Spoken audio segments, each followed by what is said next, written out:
The Sixers beat Boston 103-92 to avoid elimination and head things back to Boston. Dario Saric led all scorers with 25 points. T.J. McConnell started in the backcourt, which is a change in the series so far. And Ben Simmons helped out with 19 points, 7 rebounds, and 5 assists. Joel Embiid had 15 points, 13 rebounds, and got into a little skirmish with Terry Rozier. Now that the Philadelphia 76ers staved off elimination so far, and game 5 is heading back to Boston. Do you think the young players of Philly kind of figured it out and got things back on track? I mean, they won one game. I mean, we can call it kind of a series now, you know. That's debatable, though. You know, but at the end of the day, I mean, they still got a big uphill battle. Yeah, you know, come back now from 3-0. Yeah, now you're going to Boston, and you gotta. Yeah, you gotta prove it. I mean, you got. Everything is elimination after this point. You have to win. You got to play the same energy. You got to get it up another notch. You got to get it up another notch. I mean, just 4 games going 4 games is hard. That's very difficult. But if you take one game at a time, exactly, it should be doable. I mentioned T.J. McConnell scoring 19 points. That was a career high. Scoring 19 points. Obviously, Brent Brown made an adjustment in the starting lineup to put him in. Do you think this is the spark plug that Philly needs to hopefully win the series? T.J. McConnell? Yeah, probably no, not. But it was a good spark plug for Game 4. I mean, we also saw Ben Simmons perform better than he has the entire series. Yeah. But the biggest things to me was that the Celtics didn't play that well. Whistles went against them. They had massive amount of foul trouble across the board. They got multiple techs, which screwed them over big time and kind of stunted their momentum, I think, in the second half. And, Brad Stevens, who has clearly outcoached Brett Brown in this series, didn't have the upper hand this game because of Brett's move with T.J. McConnell, how that worked out.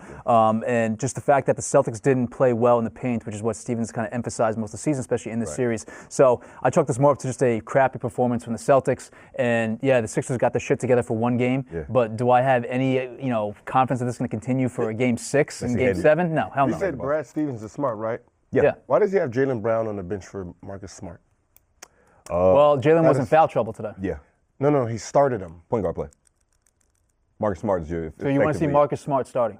No, Marcus Smart did start. But he's essentially so you want Jaylen, the point guard in that offense. But he's not as good as Brown. No. So it's like. Can Brown handle the ball? I mean, Marcus Smart has been out the first round in a few games of this one, and they've done fucking amazing, right? What's the point of changing it up? I mean, I think you have a good point. I see where you're coming from. Like, I mean, Marcus Smart is not a guy that I'm going to take out a future all-star 4. Exactly, especially when you have a guy that's already handling the ball in the backcourt with Terry Rozier, who's been playing excellent this series. I thought Amina Hassan, who joined the show last week, made a great point about the Philadelphia 76ers, the fact that Joel Embiid didn't seem like himself in the first few games. He wasn't talking trash. He wasn't being animated with different players. But in Game 4 last night, we saw him being very animated, and he got into a little skirmish with Terry Rozier, but he also got into argument with Marcus Morris, who was caught just doing this to him. 3-0. 3-0. Marcus was caught after the game, and he had this to say, I know I wouldn't say a damn word if I was down 3-1, but hey, we're all different.